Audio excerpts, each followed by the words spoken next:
Bonjour, ici Danny Lubo pour Carnivore.tv. Nous sommes présentement dans le parc derrière le manoir Globinski. Ce manoir, construit au 19e siècle par M. Globinski, est une des perles du patrimoine non seulement du Vieux-Saint-Eustache, mais du Québec tout entier. Pour nous parler de ce manoir, nous avons rencontré Madame Provençal, recherchiste et archéologue au musée du manoir Globinski, ainsi que Madame Thibodeau, écrivaine et ancienne habitante du manoir. Je vais te dire comment ça a commencé, le manoir Globinski. C'est en 1865, Charles-Auguste Maximilien Globinski fait l'acquisition d'un lot situé face au petit moulin. Le petit moulin, c'est le moulin des Garrets, là. Et il le nomme le plateau des Chênes. Et ensuite, il construit son premier manoir. Le premier manoir il a été construit en 1867. Puis, malheureusement, bon, l'architecture n'était pas tout à fait comme aujourd'hui. Le manoir il était un peu plus grand. Et il y avait, à l'extérieur, dans la section du stationnement, il y avait une aile qui était l'aire de cuisine d'été. Puis, les chambres des serviteurs qui se trouvaient à cet endroit-là.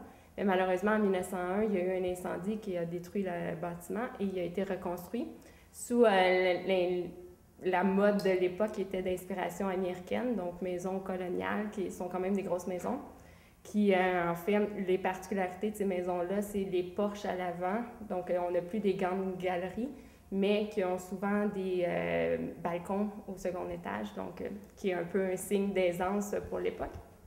Puis, donc, c'est l'architecture typique du manoir actuellement. OK, il y a aussi des colonnes. Oui, mais les grosses colonnes qu'on a datent plus des années 30. C'est des modifications qui ont été apportées.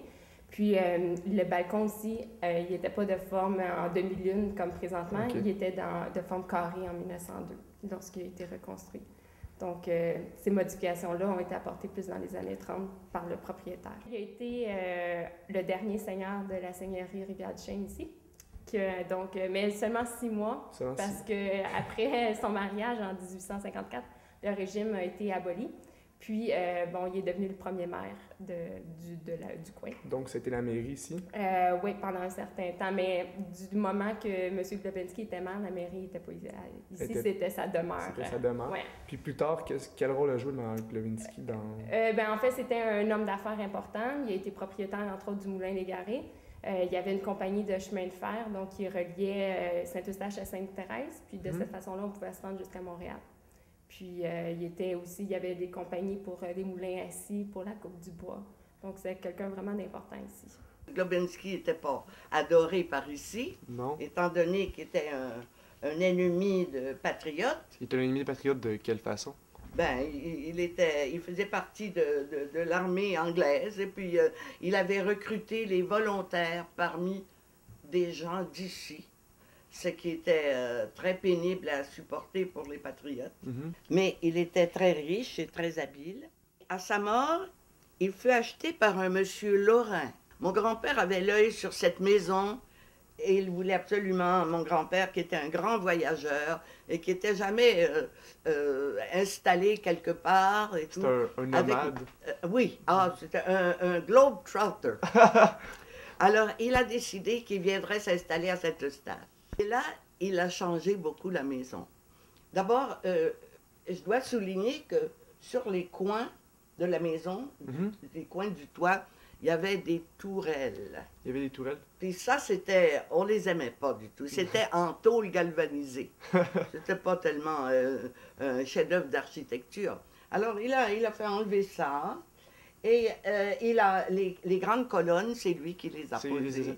Il a donné l'allure, le style colonial. Hein? Colonial américain, dans le fond? Pardon? Colonial américain? Oui, c'est ça. Et ça, il habitait là avec ma grand-mère. Et puis grand-papa adorait mon père. Mon père avait soigné sa mère qui était morte de cancer, la mère de mon grand-père. Alors, il a dit, mais toute la famille, venez chez nous. Alors, on est allé habiter là. Et c'est ça, la fille du château. C'est ça, la merveille.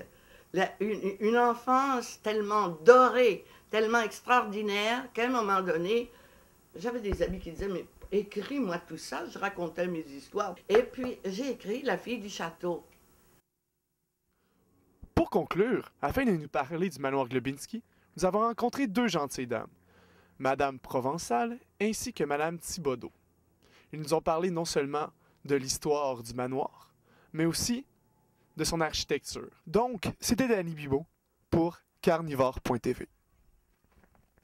Et finalement, allons rejoindre notre collègue Laurie Cottineau-Ouimet qui nous fait découvrir la réputée école de théâtre implantée dans le Vieux Saint-Eustache depuis 26 ans.